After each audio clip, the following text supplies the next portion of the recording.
these transvestites killing people. I see obese white girls with like purple and blue hair and these weird rimmed glasses, and they're screaming psychotic things on camera. Or just liberal women sitting in their car having a mental breakdown, crying, screaming, threatening to kill people when they can't. Furries, pedophiles. Pedophiles are for some reason getting closer and closer to being accepted by mainstream media.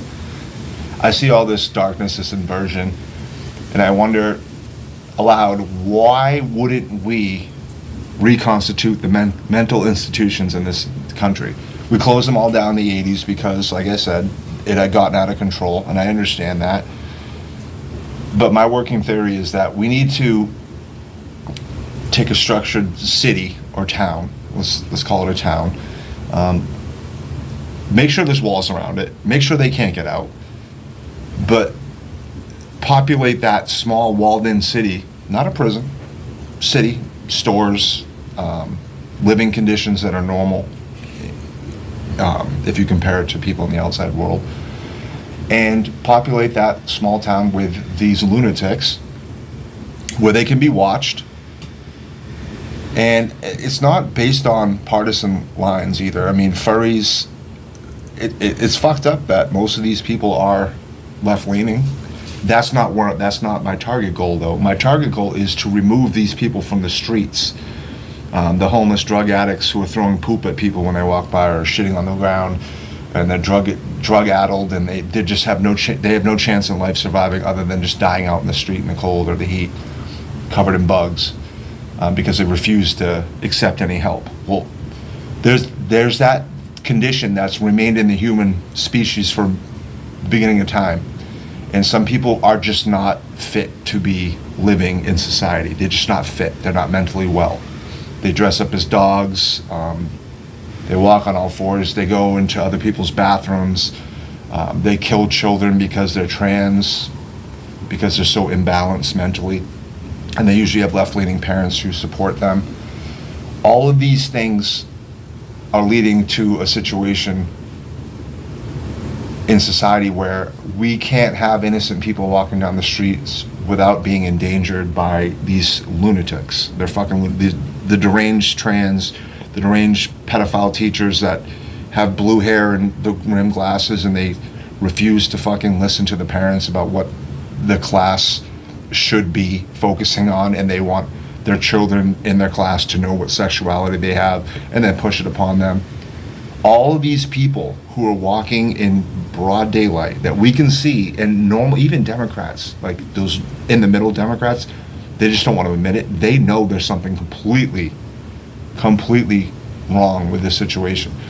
So my point is, we just need to reopen mental institutions for the people who cannot partake in the normalcy of societal living conditions, where we go to a store, we don't need black people at Burger King smashing and breaking things. These are adults, their children are watching them, and they're gonna just replicate what their parents are doing. It's given. There's no father in the house. And then you have these liberal white women who want to raise a trophy trans child so they can say that they're virtue signaling. It's disgusting, but it gives us an opportunity. It's funny because of how free they've been to spout this disgusting philosophy out loud. We now have perfect examples of people we know who are mentally incapacitated and unable to live in society freely without having a border around them and being watched at all times. If you can't live like a normal person and you're intruding on other people's personal life, if you're trans and you need us to fucking tell you you're trans, we have to play little, this is how I explain trans people. You remember when you were a kid, if you had a little sister or if you've had a daughter, they set up a fake tea set, and you all sit around, you have stuffed animals, and there's nothing in the little teacups, and they have a fake oven, they have all this fake stuff and fake cake, and you sit down because they're a kid, they're a child. You participate in this bullshit because it makes them happy. Well, after the age of I don't know, 16, 17, 18, those games stop. We don't participate in your make-believe anymore. But for some reason in the society that we live in right now, because of the left being psychotic and supporting trans, which is dysmorphia, it's a mental issue. They're not right in the head. You're supporting them and you are affirming their sickness, which only allows that to progress and get worse. Because in reality, we should all be telling, if you go to work tomorrow and your manager shows up and it's not Halloween and he shows up in a fireman outfit and he wants to wear the fireman outfit all day at work, you're going to look at him and go, I don't think you're going to be manager much longer because you are fucking crazy. We are allowing these psychotic people to participate in normal society, which hurts normal society. It only hurts normal society, and it only hurts them as well because they're being told everything is fine. You're crazy, but we're not going to tell you to your face because we don't want you to kill yourself. Well, those people are apt to do that anyway. All you're doing is feeding an insanity. You're feeding the bugs in their head.